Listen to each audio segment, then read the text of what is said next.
Bismillahirrahmanirrahim. Assalamualaikum warahmatullahi wabarakatuh. Alhamdulillahirabbil alamin, hamdan katsiran thayyiban mubarakan fi kama yuhibbu rabbuna wa yarda. Asyhadu an la ilaha illallah wahdahu la syarikalah wa asyhadu anna Muhammadan abduhu wa rasuluhu la nabiyya ba'da amma ba'd. Masih dipancarluaskan dari Jalan Masjid Silaturahim nomor 36 Kalimanggis Cibubur Bekasi, Radio Silaturahim dan Hasil TV untuk Islam yang satu. Ikhwan akhwat para pendengar Radio Silaturahim dan pemirsa Rasil TV yang dimanapun antum dan antuna berada di pagi hari ini, semoga ikhwan akhwat yang saat ini sedang menyimak Radio Silaturahim, mungkin sedang berkumpul bersama keluarga di rumah, ataupun yang saat ini sedang berada dalam perjalanan, semoga kita semuanya selalu dalam kesehatan dan senantiasa selalu dalam lindungan dan rahmat Allah Subhanahu wa taala. Bahagia sekali ikhwan akhwat, bersama saya Muhammad Hafiz Al-Floresi beserta teman-teman pejuang dakwah yang bertugas di pagi hari ini. Ada Bang Atep di kameramen dan Bang Anis Mualim di meja operator. Alhamdulillah kembali hadir dalam program Tausiah Pagi bersama guru kita Ustadz Umar Roshid Hasan. Di edisi hari ini ikhwan akhwat, hari Kamis tanggal 18 Sya'ban 1442 Hijriah atau bertepatan di tanggal 1 April 2021. Dan ikhwan akhwat, saat ini guru kita sudah berada di studio. Kita sapa terlebih dahulu. Assalamualaikum warahmatullahi wabarakatuh. Waalaikumsalam warahmatullahi wabarakatuh. Kabar sehat Ustaz ya? Alhamdulillah wa syukrulillah. Masya Allah. Ikhwan akhwat yang dirahmati oleh Allah Subhanahu wa taala, insyaallah pada kesempatan kita di pagi hari ini, guru kita masih melanjutkan pembahasannya, yakni di tafsir Ibnu Katsir, dan dengan surah yang dibahas di pagi hari ini adalah di surah Asy-Syura ayat yang ke-21. Jadi bagi ikhwan akhwat yang berada di rumah, silakan membuka mushafnya di Al-Quran surah Asy-Syura ayat yang ke-21. Sebelum kita menyimak nasihat dari beliau, langsung saja kita buka kajian kita di pagi hari ini dengan membaca doa thalabul ilmi. Bismillahirrahmanirrahim. Rabbi zidni ilma, Allahumma fa'ni bima 'allamtani wa 'allimni ma yanfa'uni warzuqni ilman yanfa'uni. Tafadhal Ustaz.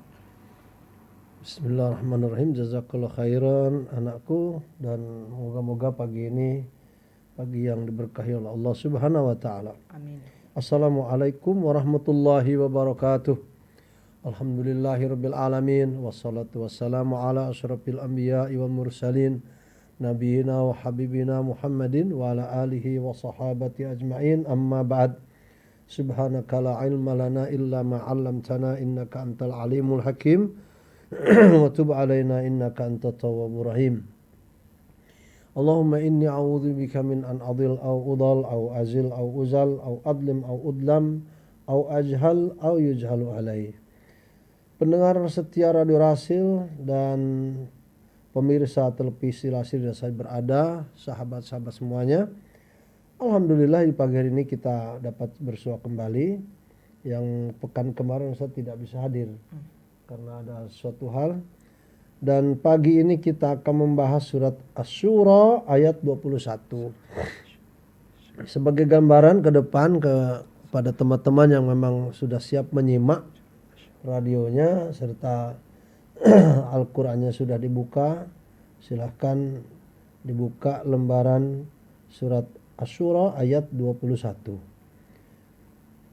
Bunyi ayat ini ikhwatal iman akan Ustadz bacakan, dan insya Allah tafsirnya sedikit akan kita uraikan sesuai dengan tafsir yang ada di dalam kitab tafsir Ibnu Katsir. A'udzubillahi minasyaitonir rajim. Bismillahirrahmanirrahim. Am lahum syuraka'u syara'u lahum minad dini ma lam ya'zam bihillah walaula kalimatul fasli laqudiya bainahum wa innal zalimina lahum adzabun alim. Satu ayat saja insyaallah.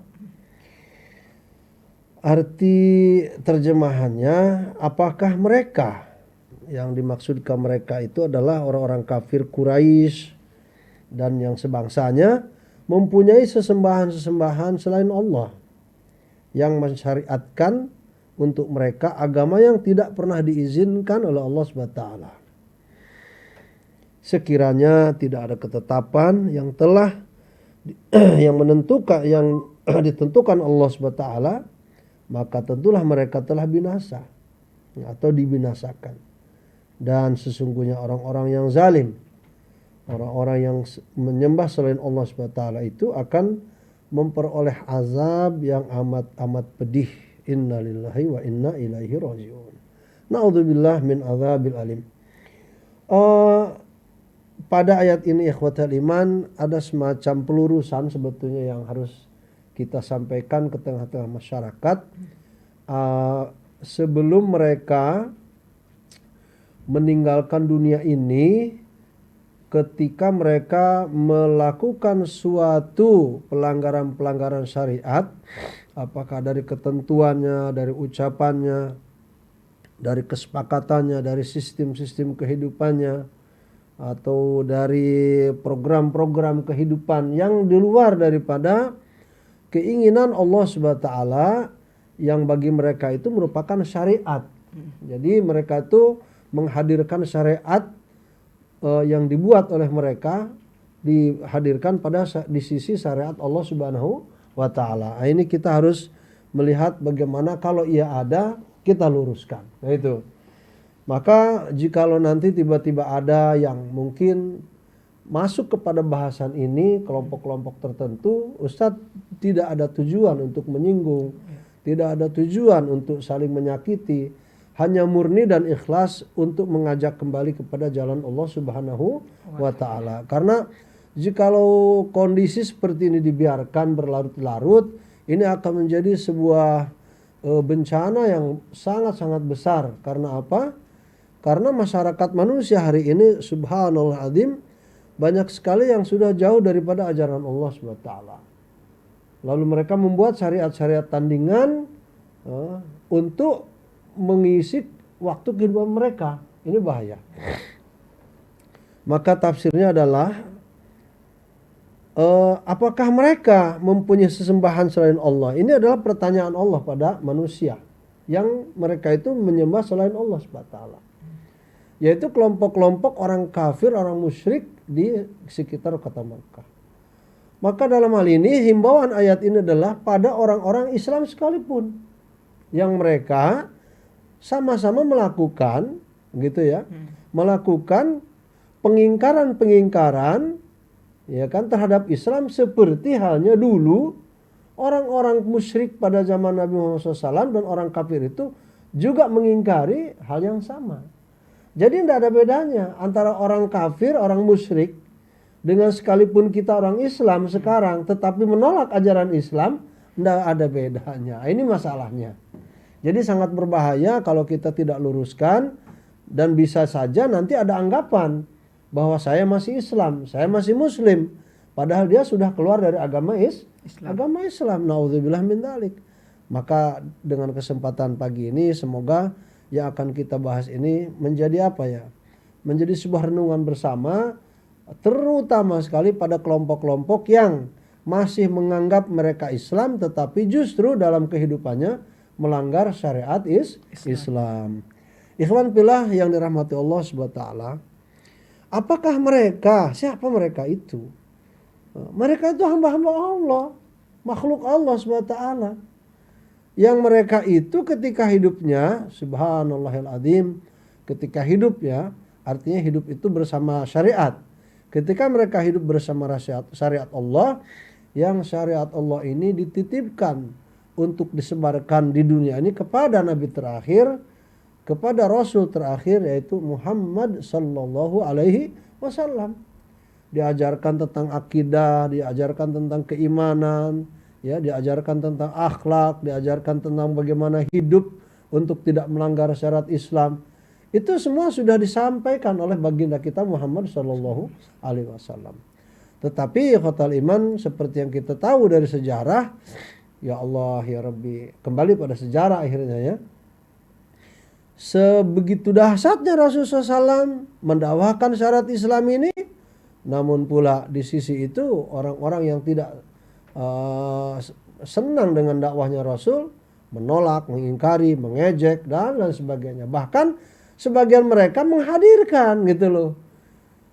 Menghadirkan sesuatu tandingan di sisi daripada dakwah Rasulullah SAW. Kalau Rasulullah SAW mendakwahkan syariat Islam, ya, mereka saking membencinya agama ini menghadirkan pula syariat yang mereka buat gitu. Nah, kalau kita lihat dalam perjalanan sejarah manusia dari masa ke masa, itu memang tidak kosong dan tidak pernah sepi, karena kita melihat dari masa Nabi Adam sampai pun Nabi Muhammad SAW itu kan adalah masa Islam sebetulnya kan. Semuanya itu Islam, Muslim. Semuanya Muslim. Bahkan para Nabi semuanya Muslim. Rasul mengatakan, nahnu ma'asyaral anbiya auladul li'allat. Auladul li'allat gitu kan. Dinuna wahid wa ummuna syatta. Dinuna wahid wa ummuna syatta. Kita ini para nabi, kata Rasulullah SAW, bersaudara. Bersaudara betul-betul. Ya, saudara seibu di situ maksudnya. Maksud saudara bersaudara. Betul-betul dia punya kaitan persaudaraan. Meskipun ibu kita berbagai bentuknya berbeda-beda dari masa ke masa, ya kan, seperti Nabi Isa, putra siapa? Putra Maryam. Kemudian Nabi kita Muhammad, putra Aminah. Kemudian seterusnya gitu kan. Itu ibunya berbeda, tetapi agama mereka satu. Dinuna wahid, agama kita ini satu. Nah, agama ini terus sampai hari kiamat pun akan satu, yaitu agama yang diridhoi oleh Allah Subhanahu wa taala. Yang informasinya bagi kita umat Islam sudah pun jelas dalam Al-Qur'an bahwa innad dina indallahil Islam.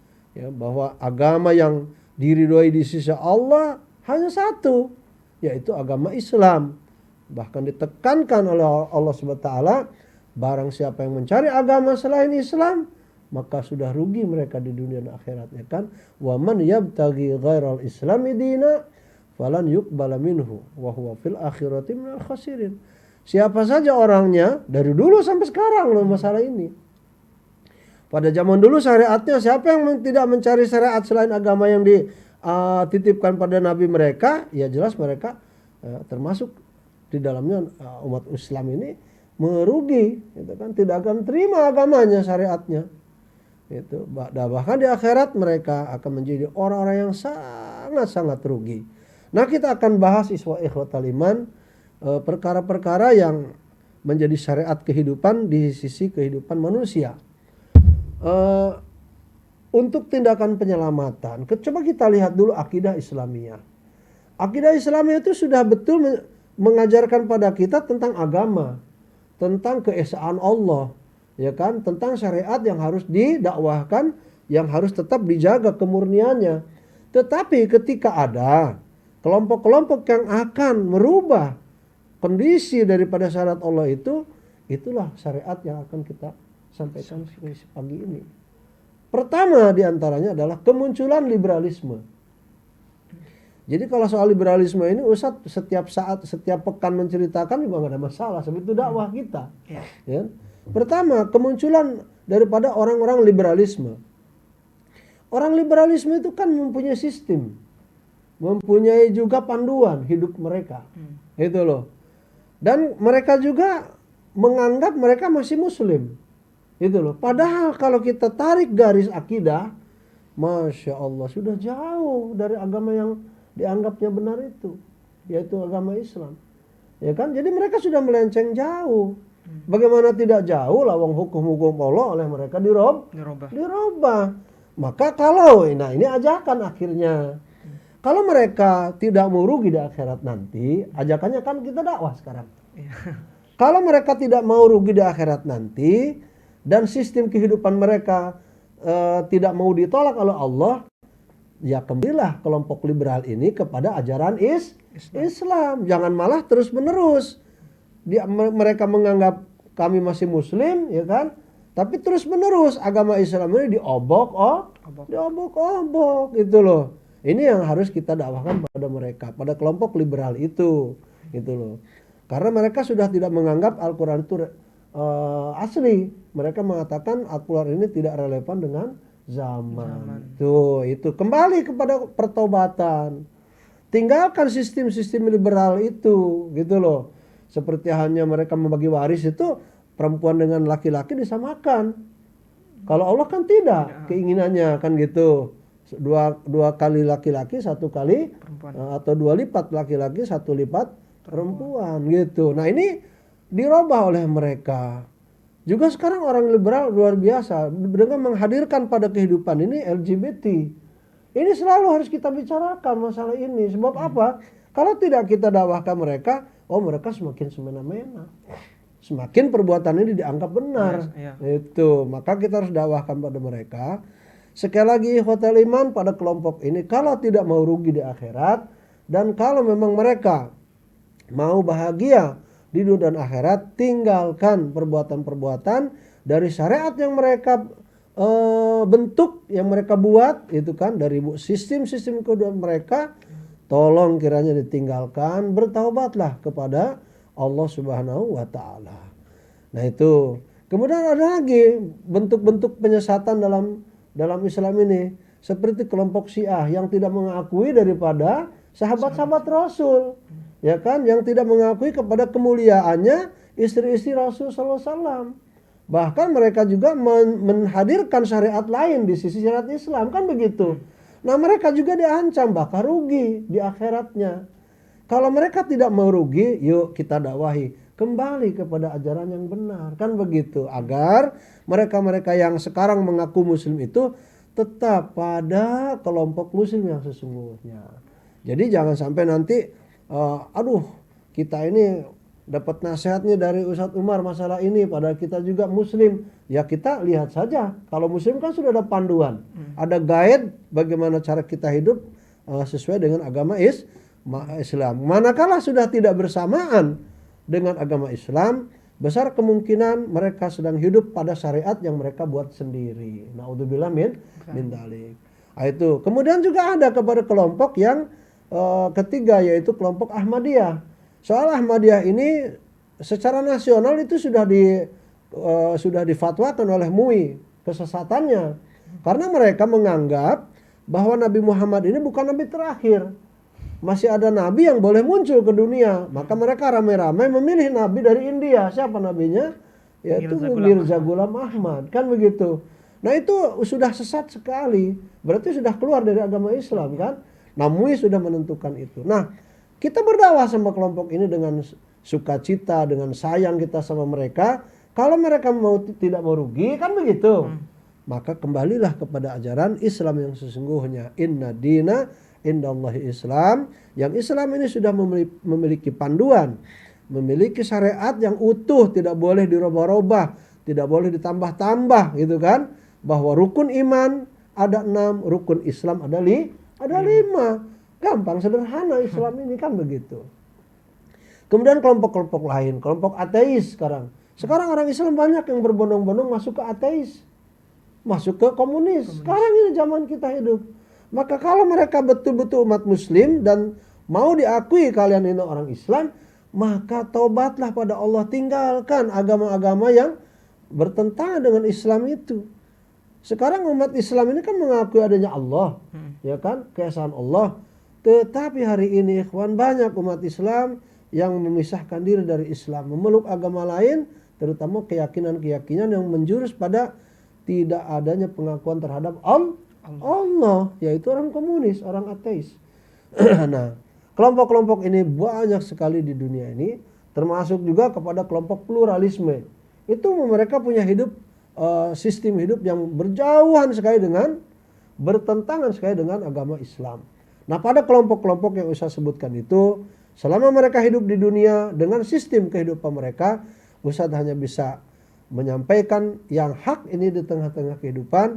Tinggalkanlah jauh-jauh agama yang disyariatkan oleh mereka sendiri, oleh kelompok-kelompok mereka sendiri, yang sangat-sangat bertentangan dengan syariat Allah Subhanahu wa Ta'ala. Nah, sekarang ada informasi anakku di sekitar ini. Di antaranya adalah bagaimana kalau, ya kan, kelompok-kelompok seperti itu yang identiknya melakukan perbuatan-perbuatan di luar ketentuan Islam yang sama dengan perlakuan dulu orang musyrik di zaman Rasul. Informasinya akan sama apa enggak sih? Akan sama. Keburukan yang diterimanya akan sama, azab yang akan diterimanya pun akan sama. Nah dulu informasi itu ketika mereka orang-orang musyrik dengan ucapannya membuat sistem, ya kan, dengan perkataan, dengan tindakannya membuat sistem kehidupan, syariat kehidupan yang dihadirkan sengaja untuk menandingi syariat Islam, itu mereka menyembah setan ternyata karena bisikan-bisikan setan yang mereka ikuti. Menyembah apa? Hawa nafsu. Itu loh, keinginan-keinginan dunia, materi yang dicari. Akhirnya apa? Mereka ikhwatal iman menghalalkan segala cara. Nah, orang-orang seperti itu pada zaman Rasul sudah ada informasinya ternyata. Ada orang namanya pada zaman Rasul itu Amr bin Luhai bin Qam'ah. Ya, ada nama seseorang yang mengikuti katakanlah syariat kehidupan di lain, syariat Islam itu namanya Amr bin Luhai bin Qam'ah.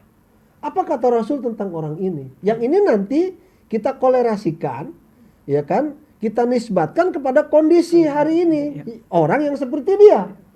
Gitu. Bagaimana nasibnya nanti di akhirat? Dan nanti kalau tidak bertobat,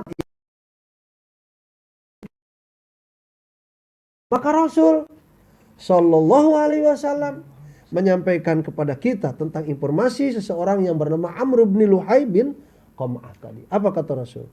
Ra'aitu Amr bin Luhai bin Qam'ah yajurru qasabahu finnar, na'udzubillah. Ini di dalam riwayat Al-Bukhari. Nah, artinya ikhwatal iman, aku telah melihat, kata Rasul, orang yang bernama Amr ibnu Luhai bin Qam'ah itu menyeret ususnya. Apa usus itu, nak? Ya, usus itu adalah benda-benda yang diciptakan oleh Allah untuk kepentingan kita yang ada di dalam perut kita. Untuk jalannya kotoran, ya kan? Sebagian usus itu untuk katakanlah mencerna daripada makanan-makanan, ya kan? Itu ususnya. Subhanallah, ini informasi-informasi yang hak kita sampaikan agar mereka yang berterus-terusan dalam agama selain agama Allah ini agar takut kepada ancaman ini. Karena nanti nasib orang-orang itu akan disamakan. Mereka akan hidup bersama Amr bin Luhai bin Qam'ah nanti, na'udzubillah min dzalik. Jadi Rasul mengatakan, aku telah melihat Amr bin Luhai bin Qam'ah itu menyeret ususnya di dalam api neraka, na'udzubillah min dzalik. Artinya kalau sudah menyeret, ususnya kemana tuh? Amburadul keluar dengan dahsyatnya azab itu. Lalu bagaimana cara menyeretnya? Dia seret-seret lah ususnya, subhanallah hadim. Seperti kita nyeret-nyeret barang itu kan, karung kita seret apa? Ini nyeret bukan karung, nyeret bukan benda, tapi nyeret daripada apa? Ususnya sendiri. Betapa dahsyatnya ancaman Allah ini. Maka ikhwan fillah yang dirahmati Allah, sederhananya ayat yang dibahas oleh Ustadz pagi ini adalah untuk menyelamatkan manusia dari sebarang syariat yang selain daripada syariat Allah. Dan kita juga sebetulnya gampang saja membuat syariat kehidupan kan, di luar syariat Allah. Gampang, makanya gampangnya itu hilangkan supaya kita ini taat patuh pada Allah saja. Ya, baik pada kelompok liberal, baik pada kelompok plural, baik pada Syiah yang keterlaluan, ya kan, baik kepada kelompok Ahmadiyah dan yang lain-lainnya itu, atau kepada orang Syiah, orang-orang komunis, orang ateis. Kalau memang betul mengaku beragama Islam, ya taubatlah kepada Allah Subhanahu wa taala dengan meninggalkan syariat-syariat kehidupan mereka yang bertentangan dengan syariat Allah. Kalau tidak, apa kata Allah? Falaula kalimatul fasli laqudiya bainahum. Kalau bukan sudah ketentuan Allah, mereka tuh di dunia sudah diazab.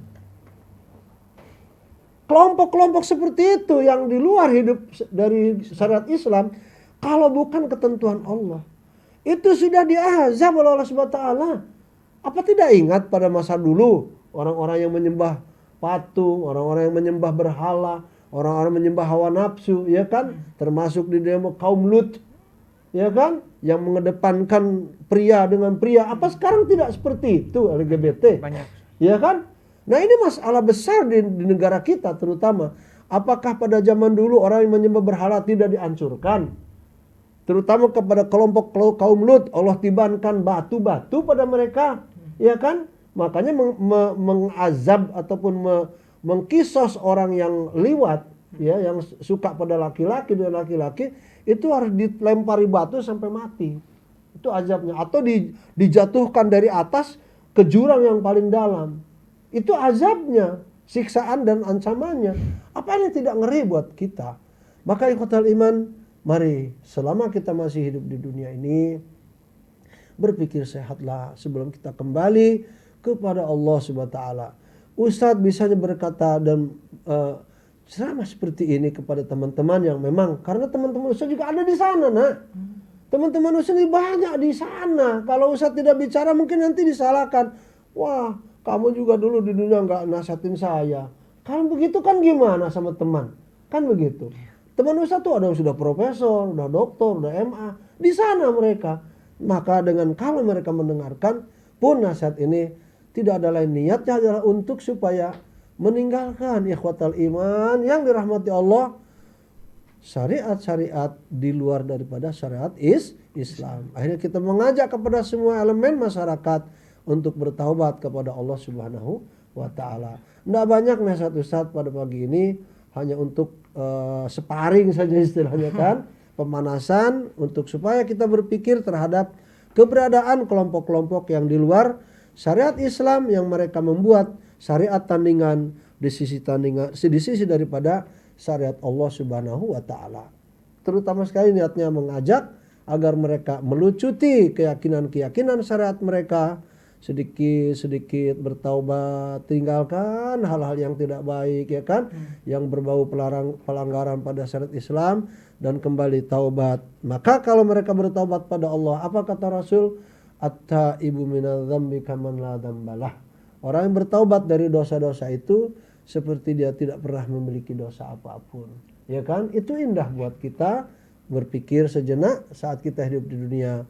Sehingga kita ada harapan ikhwatal iman hidup di akhirat kelak dengan bahagia dan dalam ridha Allah Subhanahu wa taala. Itu saja nak dari Ustaz. Baik, demikianlah ikhwan akhwat yang dirahmati oleh Allah Subhanahu wa taala, para pendengar Radio Silaturahim dan pemirsa Rasil TV yang dimanapun antum dan antuna berada yang saat ini sedang menyimak Radio Silaturahim bersama guru kita Ustadz Umar Rashid Hasan, dengan tema yang dibahas hari ini adalah di tafsir Ibnu Katsir dengan surah yang diangkat adalah Al-Quran surah Asy-Syurah ayat yang ke-21. Dan kami juga masih mengundang bagi ikhwan akhwat yang ingin menyampaikan pertanyaannya bisa menelpon kami di 021 845 1512, dan ikhwan akhwat juga bisa mengirimkan pertanyaannya melalui WhatsApp di 08111999720. Kami akan segera kembali tetap di Radio Silaturahim dan Rasil TV untuk Islam yang satu.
Radio Silaturahim dan Rasil TV untuk Islam yang satu.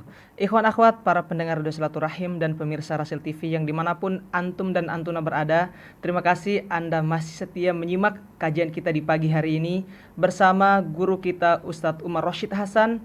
Di tema yang dibahas adalah di tafsir Ibnu Katsir dengan surat yang diangkat adalah Al-Quran Surah Asy-Syura ayat yang ke-21.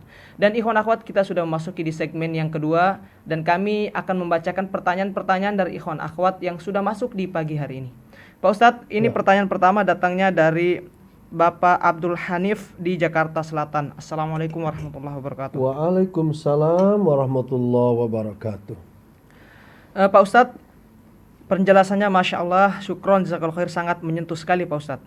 Pertanyaan saya, tidak sepatutnya orang yang mengaku muslim namun dia mengabaikan syariat Islam dalam kehidupannya Pak Ustadz, apalagi bahkan ia sampai menolaknya. Orang-orang seperti ini bisa dikatakan atau bisa mengarah kepada kemurtatan atau bagaimana Pak Ustadz? Mohon jelasannya. Bismillahirrahmanirrahim. Alhamdulillahirabbil alamin wa sallallahu ala nabiyina Muhammadin wa ala alihi washabihi ajmain. Allah dalam Al-Quran, lagi-lagi kita mengambil pada dalil Al-Qurannya. Allah katakan, A'udzubillahi minasyaitonirrajim, bismillahirrahmanirrahim. Udkhulu fis-silmi kafah. Di dalam ayat lain maknanya yang seperti ini, kalau memang kamu kafir, kafir aja, murni kafir. Kalau mau muslim, jadilah muslim yang murni. Jadi Allah tidak butuh pada manusia sebetulnya. Kita yang butuh pada Allah. Gitu loh. Nah, kemudian soal kita hidup dunia melalui takdir Allah ini sudah merupakan kuasanya Allah SWT. Maka kita selagi hidup di dunia yang menjadi hamba Allah itu harus totalitas gitu loh. Taat pada Allahnya itu harus totalitas. Maka Allah katakan, udkhulu fis-silmi kafah, artinya masuklah kepada agama Islam ini seutuhnya. Arti seutuhnya itu bisa begini nak. Arti seutuhnya itu adalah bersih dari kekafiran, bersih daripada kemusyrikan, bersih daripada sifat munafik, ya kan? Bersih daripada sifat kebohongan, bersih daripada mengambil hukum selain hukum Allah. Itu makna udkhulu fis-silmi kafahnya. Totalitas kita ini hidup itu secara aturan Allah. Kalau ya kita terjadi pelanggaran dalam syariat Allah, tentu kan ada sanksi. Siapa yang melakukan kesyirikan berarti kan sudah tidak sama dengan hukum Allah kan? Nah, siapa yang melakukan kekafiran pun sama, sudah melanggar kepada hukum Allah. Artinya dia tidak masuk pada agama Allah secara utuh. Nah, dalam Al-Quran yang lain Allah katakan, kalau memang kamu mau muslim, muslimnya menjadi muslim sejati. Kalau kamu mau memilih kekafiran, maka kafirlah kamu seperti kamu yang menjadi kafir sejati.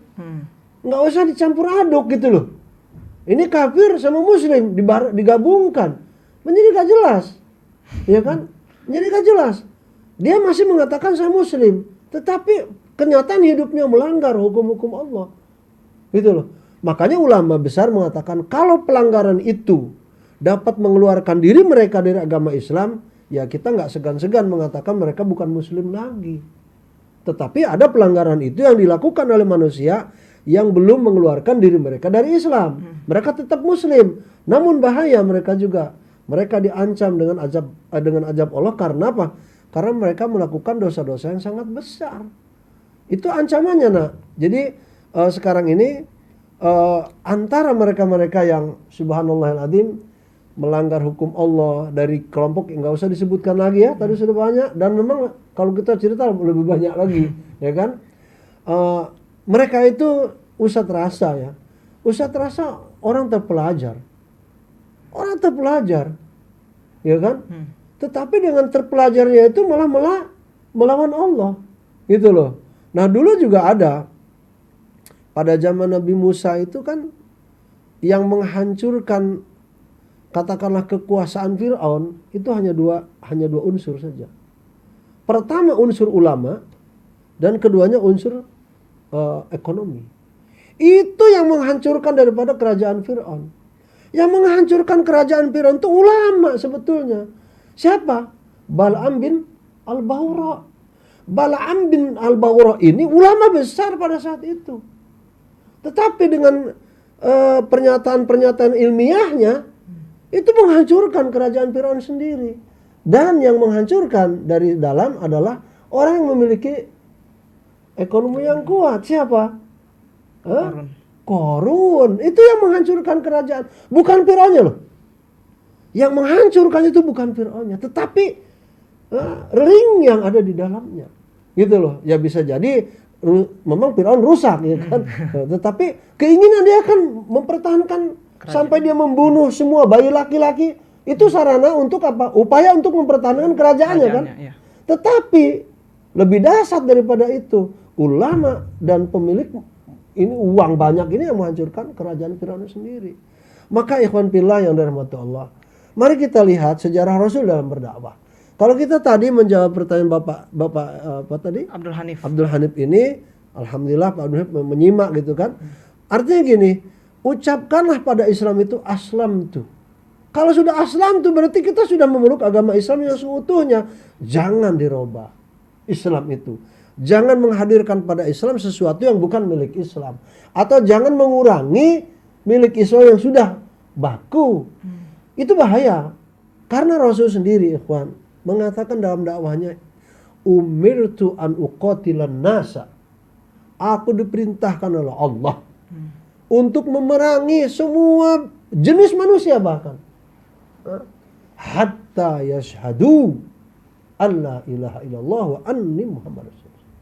Sehingga mereka mengakui tiada Allah, tiada ilah melainkan Allah. Dan mereka mengakui daripada aku ini Rasul Allah. Fa in qalu dzalika. Coba lihat situ. Fa in qalu dzalika, kalau mereka sudah mengucapkan dua kalimat itu, asamu minni dima'ahum. Asamu minni dima'ahum wa amwalahum wa a'radahum illa bihaqqin minallah. Maka merdeka harta mereka, kemuliaan mereka, itu kan semua yang mereka miliki terjaga oleh mereka masuk Islam itu. Terkecuali saat mereka sudah memeluk agama Islam, tiba-tiba melanggar. Nah, soal langgaran, ada langgaran besar, ada langgaran kecil. Langgaran besar diantaranya yang dia harus berhadapan dengan apa? Dengan resiko. Yang membunuh harus dibunuh lagi, dikisos kan. Yang mencuri harus dipotong tangan. Yang berzina harus dirajam kalau yang sudah muson kan. Kalau tidak harus cukup dijilid saja kan. Yang apalagi yang berkhianat itu kan, itu bisa dipancung kepalanya. Nah, illa bihaqqin minallah. Allah tidak zalim pada kondisi umat Islam yang memang itu sudah memeluk agama Islam. Terkecuali kalau mereka melanggar, ya kan, perintah-perintah Allah. Illa bihaqqin minallah. Karena itu hak Allah yang harus tegakkan, gitu loh. Bagi orang-orang atau kelompok yang menolak hukum Allah pun sama, diberlakukan sama. Mereka menolaknya itu sampai keluar dari Islam atau belum.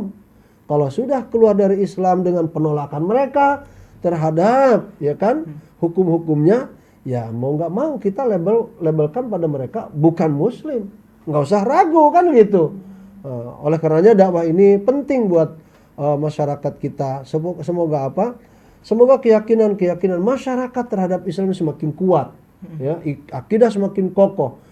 Dengan adanya penerangan ini, masyarakat Islam yang betul-betul tidak mengerti kondisi kelompok liberal, kondisi orang-orang plural, ya kan, kondisi orang-orang yang memang sudah sesat ini, kita harus selamatkan anak bangsa ini untuk betul-betul mengerti kepada agama yang pas gitu kan, yang benar.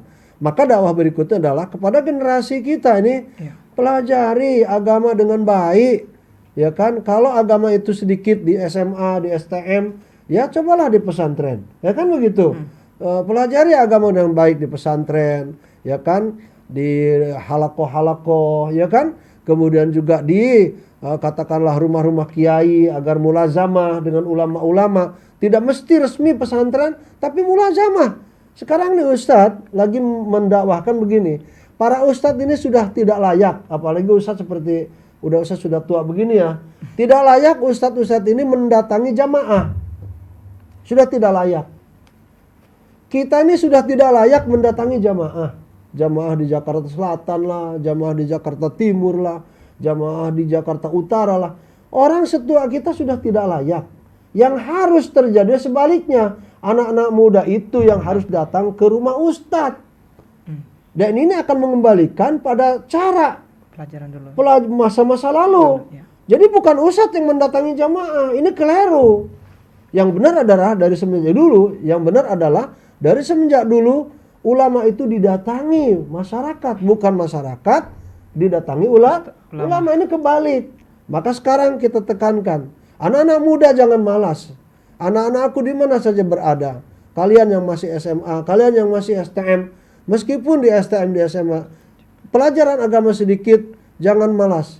Ya, datangi guru-guru agama, datangi ustadz, datangi ulama, ada kiai dan sebagainya, supaya apa?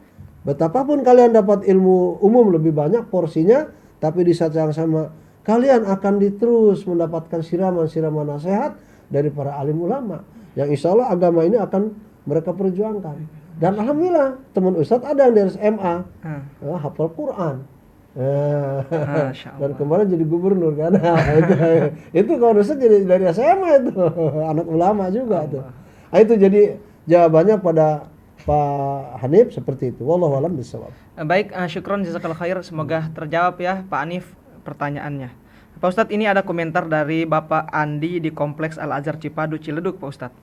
Komentarnya begini Ustadz. Masya Allah tabarakallah Ustadz. Sungguh sangat bermanfaat tausiah di pagi ini. Temanya sangat pas untuk kondisi saat ini. Semoga banyak yang tersentuh dan menjadi bermanfaat dan pencerahan bagi orang tua muslim dalam mendidik anak-anaknya dan memberikan tauladan kepada putra-putrinya.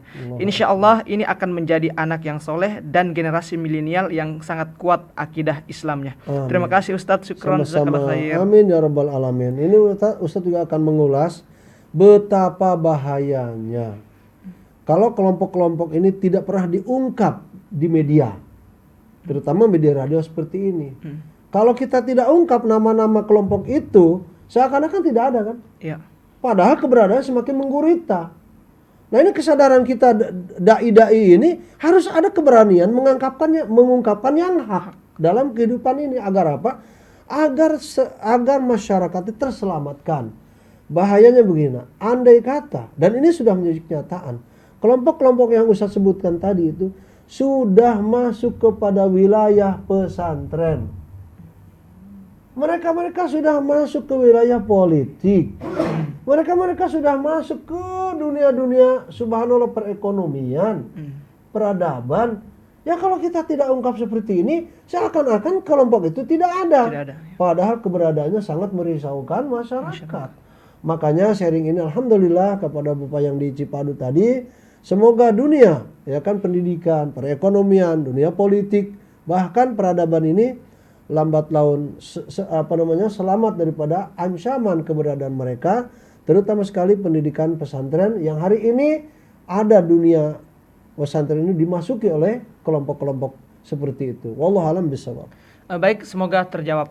Nah, kita ke pertanyaan selanjutnya Pak Ustadz. Ini datangnya dari Bapak Abdullah di Ciledug juga Pak Ustadz. Assalamualaikum warahmatullahi wabarakatuh. Waalaikumsalam warahmatullahi wabarakatuh.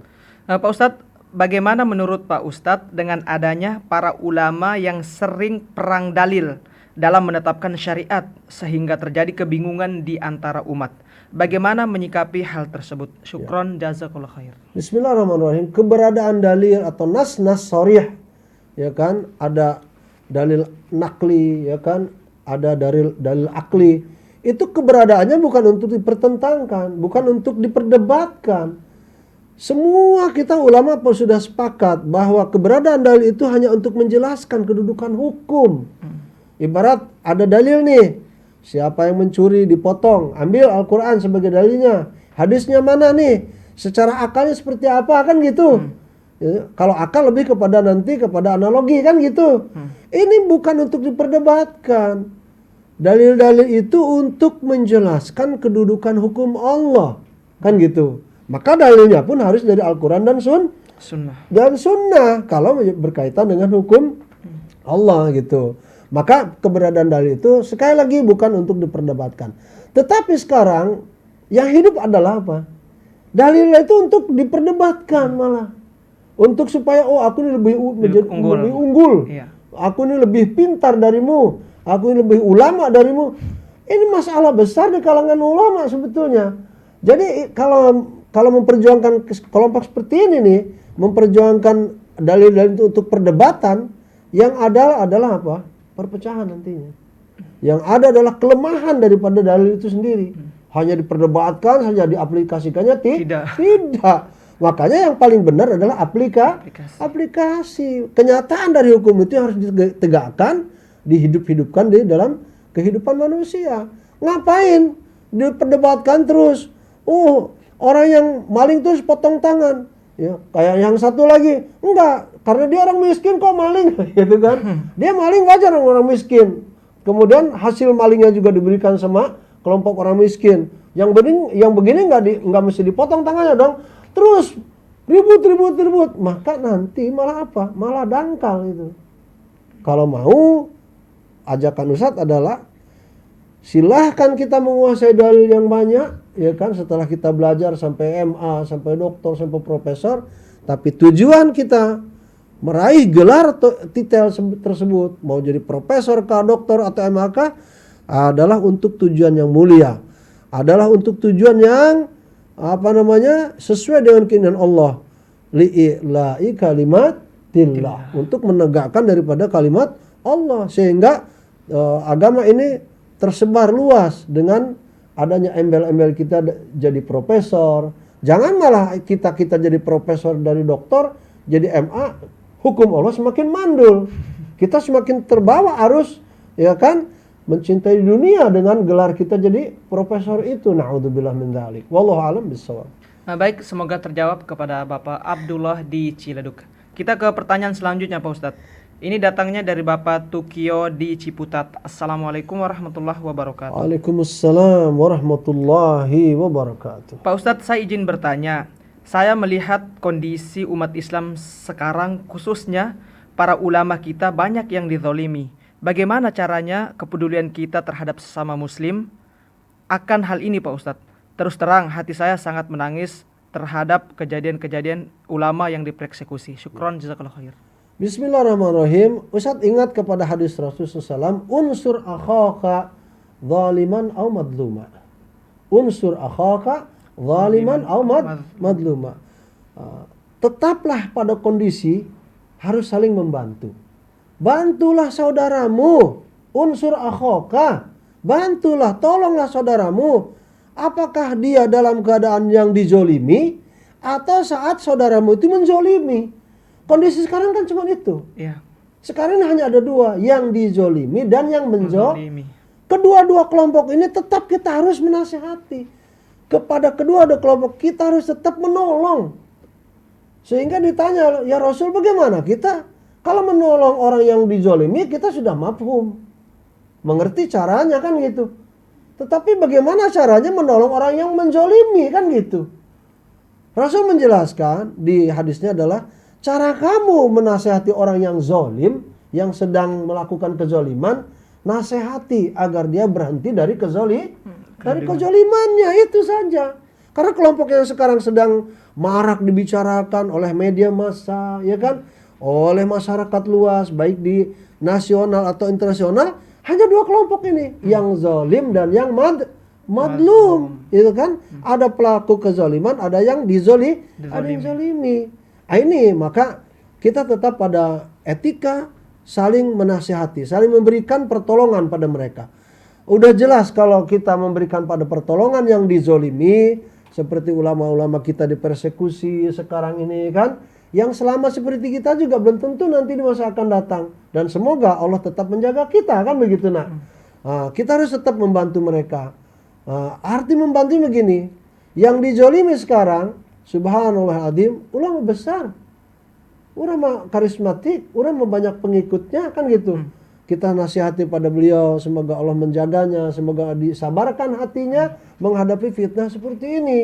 Dan kita rame-rame setiap saat, setiap habis sholat, kapanpun kita harus mendoakan saudara-saudara kita yang menjadi ulama itu. Dunia kalau tidak ada ulama, nak, bakal hancur. Dunia kalau tidak ada kiai, ajengan, para ustadz, bakal binasa. Bagaimana kalau selama ini ulama, kiai, ajengan, ya Allah, ya Rabbi, dipersekusi, nasibnya dianiaya macam-macam, ini akan menghadapi kehancuran yang luar biasa.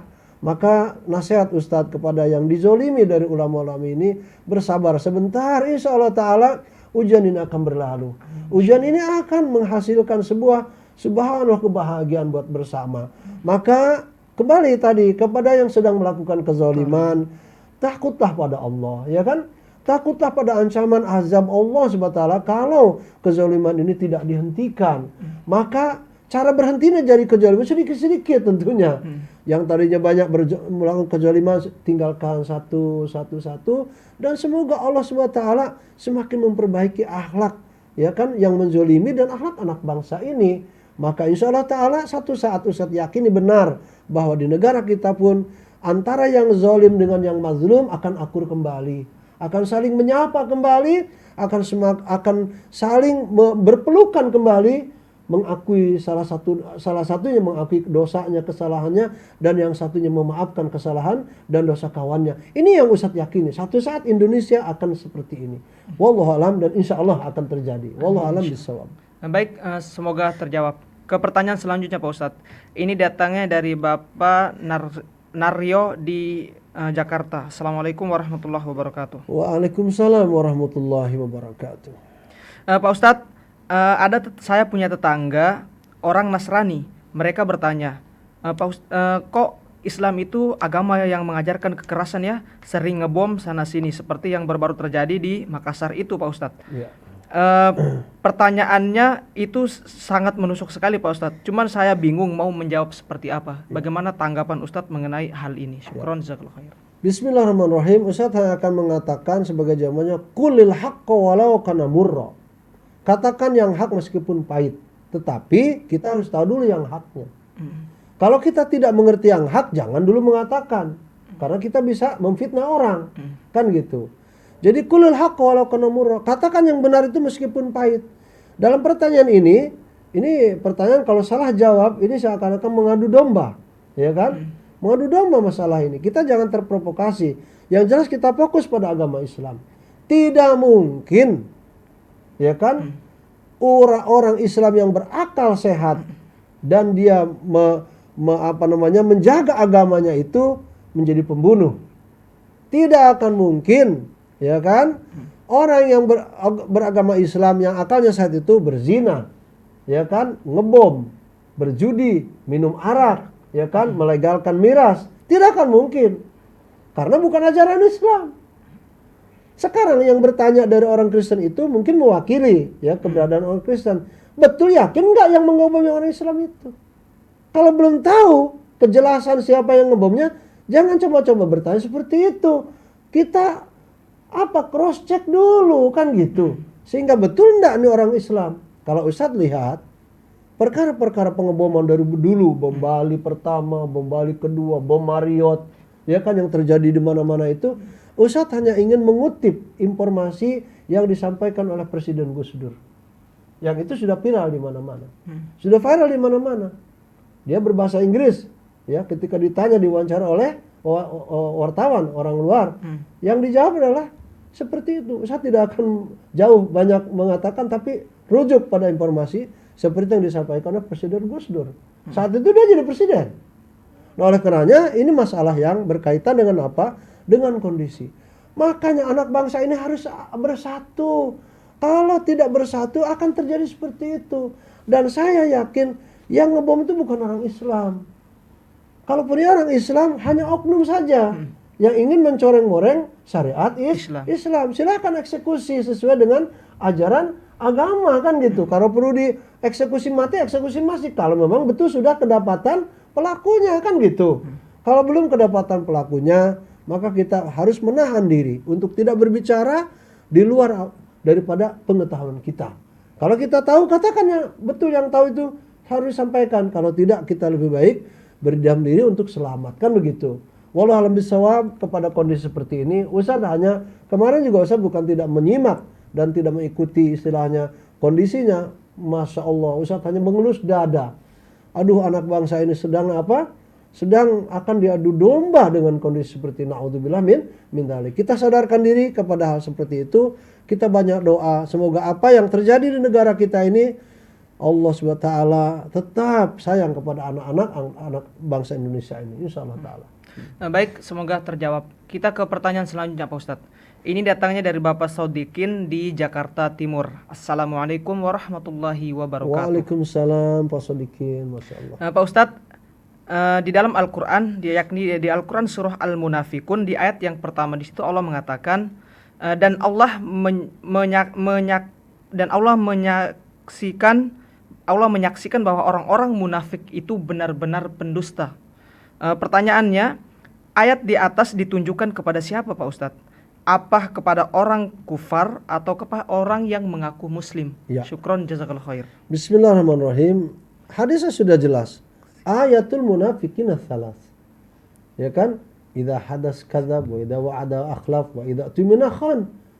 Dan Rasul menjelaskan kalau ada tiga perkara ini pada seorang muslim, dia cukup dikatakan labelnya itu munafikun khalisa.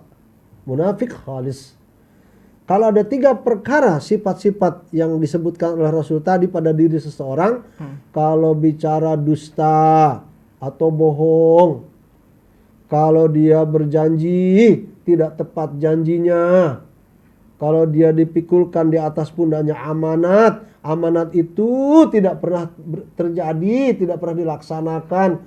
Kalau tiga sifat ini ada pada diri seseorang, siapapun, apakah orang Kristen, apakah orang Buddha, apakah orang Muslim, sama saja. Sama saja. Termasuk di dalamnya informasi Rasul, dia termasuk munafik sejati. Kalau tiga ciri ini ada pada diri seseorang, dialah munafik sejati dari makhluk Allah itu. Kata Rasul, sampai dia meninggalkan satu persatu sifat itu. Dari sifat bohong menjadi orang yang benar perkataannya. Dari sifat pendusta, dia jujur pembicaraannya, ya kan? Benar pembicaraannya. Kalau berjanji sedikit-sedikit dia tepati janjinya. Itu arti meninggalkannya. Yaitu meninggalkan sifat itu dan melaksanakan apa yang menjadi janjinya. Itu arti meninggalkannya. Dari amanat yang dipikulkan pada pundaknya, ibaratnya amanat dalam 1 tahun 40 amanat, maka satu persatu dilaksanakan dengan baik, dengan beramai-ramai gotong royong melaksanakan amanatnya, kan begitu. Itu arti meninggalkannya.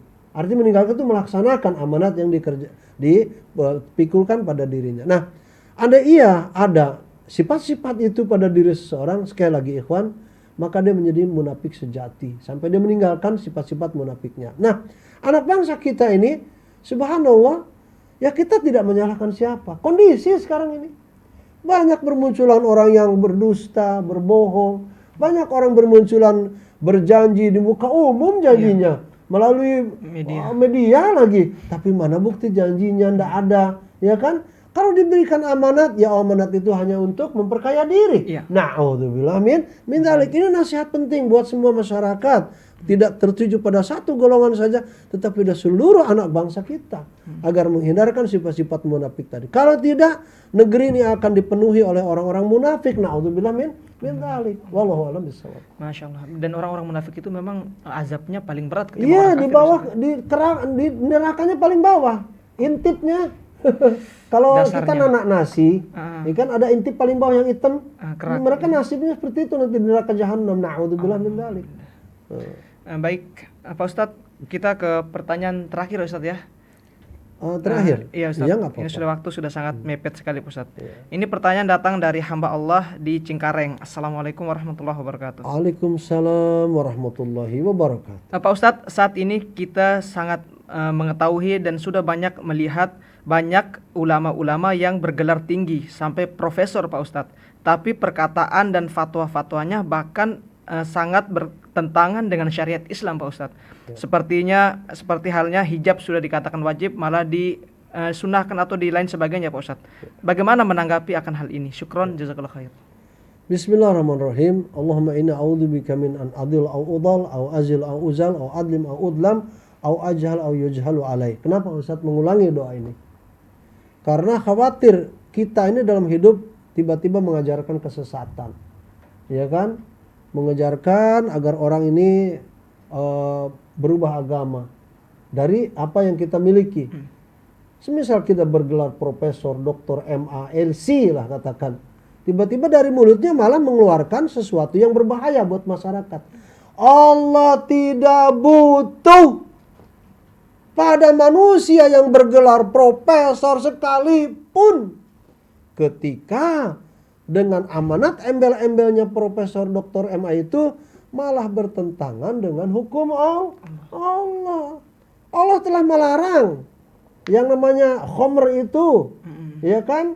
Bahkan bahkan Allah berfirman dalam Al-Qur'an, ya kan? Innamal khamru wal maisiru wal ansabu wal azlamu rijsun itu min amali syaitan fajtanibu.